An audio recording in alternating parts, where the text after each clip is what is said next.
All right, everyone, let's give it up for that last panel. Incredible conversation, growing the global game.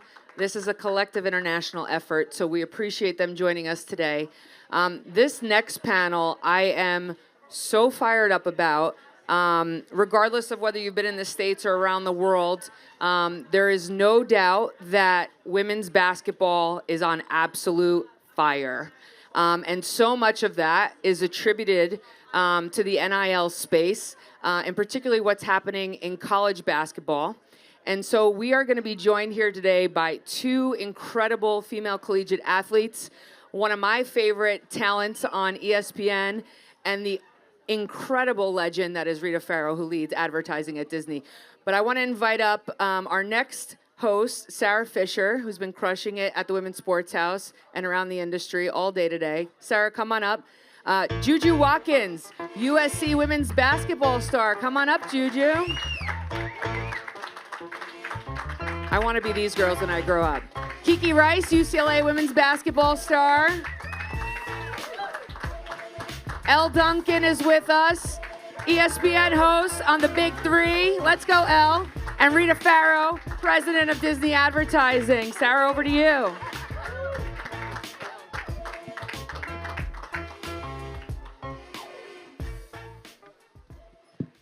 This is an all-star panel.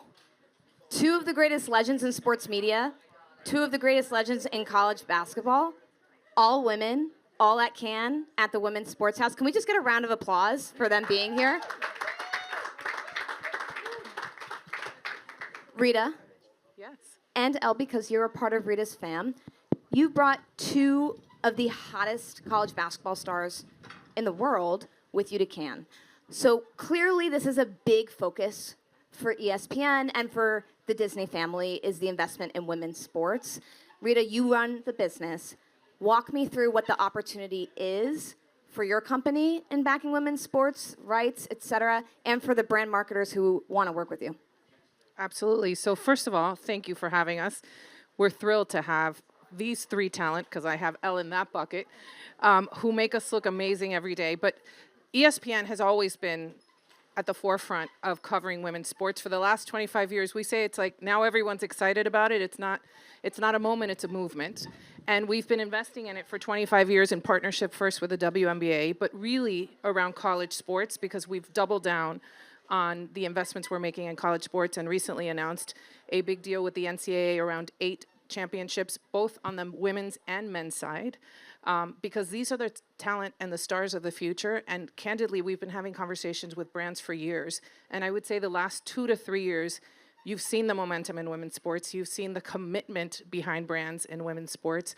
We have over 100 advertisers across 50 categories putting money into women's sports, not because it's the right thing to do, but because it's good for business. It drives ROI.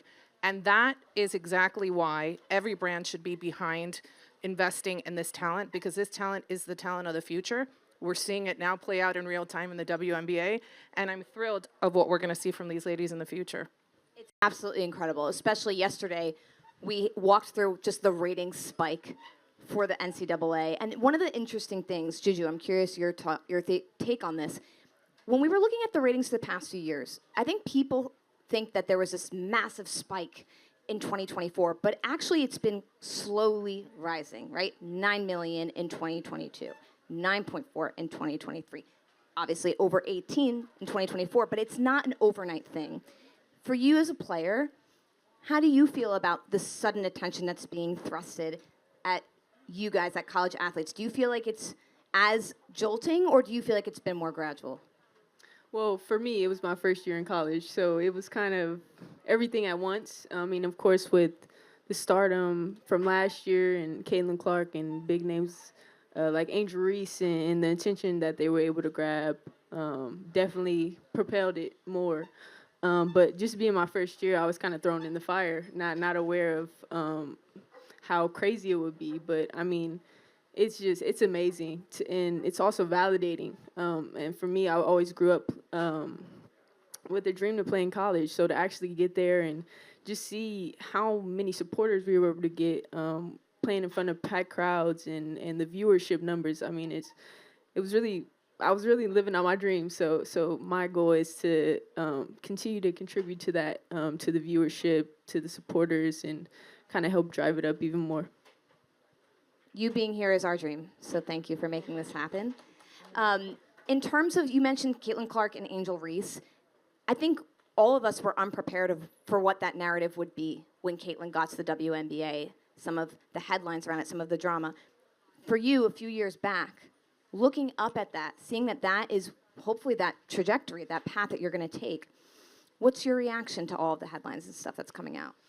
I mean, I think the problem with it, I mean, there's so many narratives, and I think that it kind of takes away from the talent in the W, and there's so many great things. I mean, Asia Wilson is having an unbelievable season, and that's clearly not on the headline. So it kind of takes away from how great these players are, and I think it's time that we, start to change these narratives and really pay attention to what's going on, and yeah. I think it's a really important point that we can't overlook some of the awesome things happening just because it's really sexy to look at some infighting or whatever it is. Kiki, when you think about your experience as a college player looking up at all the things happening right now in women's basketball, does this make you excited about being thrusted into the media, nervous, scared? How do you feel about it? Yeah, I would definitely say it's exciting. Definitely some pressure, but I also think that, both JuJu and I, I'm sure, we see this as an opportunity to continue to grow the game, and I think we recognize that there's so many incredible players that have come before us and have really paved the way for, both of us to be where we are right now, and it's our responsibility to do that for the next generation and to continue to grow the game, and it's only going to get better, which is the exciting part. A follow-up to that and some of the excitement and momentum, how are you thinking about NIL? If you are thinking about NIL, is that a priority? Is building your personal brand a priority, or you're just focused on the game? I mean, no, NIL is a part of the game, and you can't deny it. So I think it's really an incredible opportunity, especially for female athletes now, to use their platforms, develop their brand, tell their stories. And I think, I think across all of social media, you can really tell that female athletes, they tell their stories well, and they connect with brands and they connect with their viewers really well. And I think that's something that's so important and so unique about us. So I think, just really recognizing for me that NIL is a big part of the game now, and just to take advantage of those opportunities and really start to develop my brand at a young age. For brands that are in the audience, what would you want them to know about how they should think about partnering with an athlete like you? Yeah, I think brands have incredible responsibility, but also an opportunity to help grow the game and grow women's sports because of the platforms that these brands have. So I think, to partner with athletes and just to continue to grow the game, I think it's something that, all brands can do, and I think it's really a great opportunity because people want to watch women's sports. We know that by now. We know that because of the numbers. We know that because of the ratings, and I think just seeing that and continue to grow that over the next few years is going to be really important. Elle, you've been covering sports for a long time. When you look at the rise of women's basketball, both at the collegiate level and with the WNBA, what is the biggest shifts that you've seen outside of obvious, viewership, momentum? Culturally, what are you seeing? Well, I think one of the biggest things is Rita can do her thing, and she does it well. And I can do my thing, and I can try to sell you the storylines. But they have been the ones to show up and drive all of this interest because they are so incredibly talented. The product is better than it has ever been before. We asked Gino Auriemma that same question at the Final Four. Why now? Let's leave just name specifics alone. Why now do you think there's a greater appreciation? And he said he felt like for the first time in a very long time, he's obviously been in this space a long time, he felt like there was an appreciation for how women play specifically. Before, you always had to have validation from a man. I like Diana Taurasi because she plays like Kobe. I like this person because she plays like insert man. And for the first time, people are really appreciating what these women bring, who they are holistically. I also think that NIL helps. I think social media helps. People get to know these young women outside of just the court. And you mentioned earlier, and I just want to shout these ladies out, when you talk about pressure, and JuJu was the #1 recruit in her class and could have gone anywhere that she wanted to, and she chose to stay home and put her city on her back and go to USC, a program that had not had the prominence in many, many, many years, well before she was born. And so she's built for pressure. Kiki, same thing. such a highly recruited prospect. So much pressure on both of these young women. And I just think it's spectacular when you're talking about 18, 19-year-old women who have the weight of the world on their shoulders. They're collegiate athletes. And for them to deliver for us, when Rita sells it and then I sell it, for them to step up on that court and deliver what they've been able to deliver has just been really remarkable. I'm so impressed and honestly, even at my old ass age of 41, so inspired by you ladies, truly. Like, they are Can we get a round of applause? Like, spectacular. They're built for pressure. And it's amazing too because you both are coming here and you're so poised, and I feel like you're being dropped into our chaos of the advertising world, which is often not as poised. Rita, speaking of our world, like, obviously the NBA is trying to negotiate with networks for rights. It's been well reported that ESPN is in conversations with the NBA. The WNBA is part of that. The WNBA is trying to double their rights. I think it's probable and possible that that's going to happen. Walk me through the value of ESPN and ABC getting WNBA rights to you. Well, before I answer that question, I want to make sure that we take a moment to acknowledge Elle and the dream team we had who covered our NCAA coverage, because they did an incredible job telling the story of these girls and getting audiences invested. And that's why the rights matter in any league and any partnership that we have with leagues, is because we not only cover the live games, but we invest in the talent that tells the stories around the lives of these people, because they're people who play the games. And we care about their stories and their commitment to the sport, and also their commitment to, showing greatness. What parent wouldn't want any of their daughters to be inspired by these girls and see them as role models? And Elle and that team did exactly that storytelling unbelievably well. They were almost as big as the games they were covering. So that was amazing. And so what that translates to for us is WNBA is really important. We've had, like I said, over 25-year partnership with that league. It continues to grow. Because of our commitment to college sports, the ability to carry it through into professional sports is really important in terms of how we drive future storytelling, how we plan the narrative around these talented young women who are going to be role models for many, many years to come, and are going to be extraordinary partners for brands, and our brands in particular, to be able to tell the stories that matter to our audiences and drive culture, right? Because these conversations and this talent drives culture conversation, and that's what brands want, right? That's what makes a difference in terms of how they show up. I think for a long time, though, Rita, it was tough for brands because the only thing you could do was put your commercial next to a television game. Like, there was no dynamicism in the television linear world. Now we have streaming, we have social, we have digital. Like, there's so many different opportunities for brands that are in the audience. Like, what's the innovation that you're bringing once you have these rights so that they can show up next to this incredible content, this incredible talent, and actually be effective? Totally. So first of all, as we think of, where the future of ESPN going, think about it as what I call an immersive platform. It's going to be anchored in video and the rights and the stories that get told there. But, that will be followed around with social engagement, gamification. How do we think of interactivity, fantasy? And imagine the fantasy that we'll be able to create around these leagues that drive extraordinary engagement.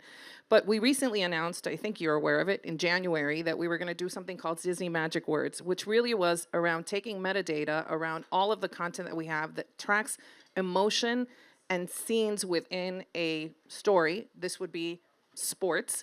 And we would be able to actually identify the right moment at the right time for a brand to show up in live action with the commercial, and a creative that resonates with the action and the moment in time. And so we recently announced that for entertainment. Today we're breaking that we're also going to be rolling that out in sports, and we're actually testing it now to make sure that sports is equally represented in those opportunities, because what drives more fan engagement, what drives more emotion, what drives more, time spent than sports across all platforms. Wait, so in just taking a step back, so in bringing it to sports, I think I was aware of the entertainment thing. I was not aware of the sports thing. So how are you, other than standing here, how are you making sure that the CMOs at Cannes know that? Well, we'll be talking to all of our brand partners around that. We're testing it right now with one of our major holding companies. But this is something that clients immediately, when we announced it on the entertainment side, were responsive to. I think when you think about it in the world of sports, nothing drives more fandom than sports. And so the excitement around the ability to do that, think of, whether it's food culture or, automotive culture or, vacations, there's categories that this is the perfect type of opportunity. And, choose your best team. What's the outcome? If I'm super excited about USC versus UCLA and who I want to win that game, if a certain, team wins, does that create a different opportunity in terms of the right commercial at the right time to showcase? So a lot of experimentation of what we'll do in sports. Elle, just to follow up on that, on the talent side, you're doing so much on social. Like, obviously you're on TV, but you're doing brand integrations with Instagram, and you're traveling to all 50 states, and you're doing digital stuff. Like, how have you seen the brand evolution play out on the Disney platforms? I mean, I think that in general, we have always been, Rita sort of mentioned it, like we have been the leaders in this space. I know a lot of people are trying to do victory laps right now at how successful this space has become. But to Rita's point, it's from a long-term investment. I'm also noticing, I think,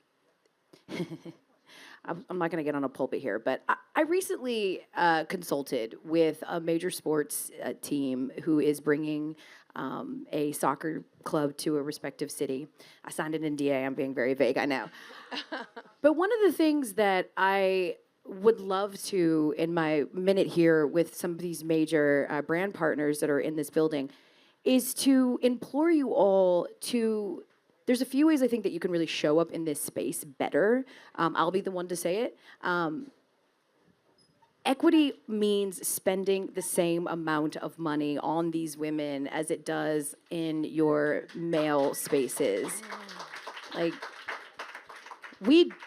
I know even a few years ago when I would sit with Laura Gentili at the W Summits, and she would say, it's tough because we have to appeal to people's courageousness. Like, you have to be, courageous to, we understand it's not really outside of the business model, but like, do it because it's the right thing to do because you came from a woman. I just think we're so past that, right? Like, I think that we have reached a place where there is tangible evidence, there is data to show you that the fans of these women are incredibly loyal and spend the money. The ratings are there. The viewership is there. I implore you all to think about it from a place not only of messaging too, like pinking and shrinking to make it girl, to make it has to be a message, that, and it's no disrespect to people who have that sort of in their branding, but like just remembering the same things that you apply when you think about how you market to men, the same applies here. I'll leave you with this. I have a colleague whose son just brought Sabrina Ionescu's new shoe.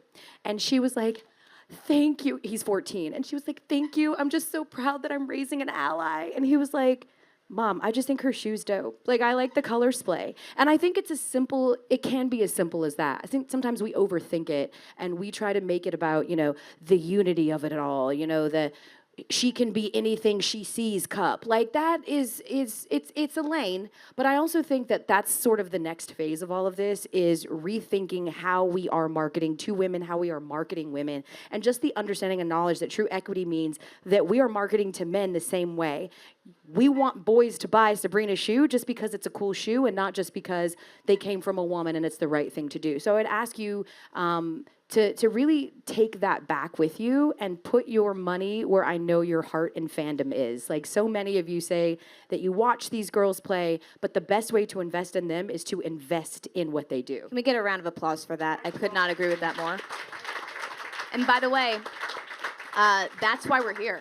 I mean, we came to Cannes, Laura Correnti, Deep Blue, Axios, because we believe in that mission too. We set up this entire house for that exact mission. I want to take the last few minutes to talk to Kiki and JuJu. I know you both are very humble, but this is a second where I think we need to educate the market a little bit. What is the biggest challenge that you face trying to balance all of these different expectations? I'll start with you, JuJu. Between going to school, having friends and family and relationships, managing your health, your mental health, being the best basketball player you can be, investing in your brand, doing NIL deals. Like, walk us through how hard that is. Yeah, it's really hard.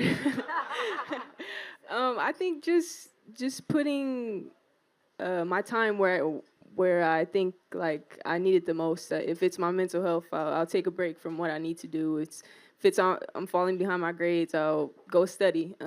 I think that I'll never fully have everything equal, but wherever I feel it the most and whatever needs the most attention, I'll give it there. And I think that's what has kept me like sane throughout this whole thing. I mean, I'm still on the journey, so.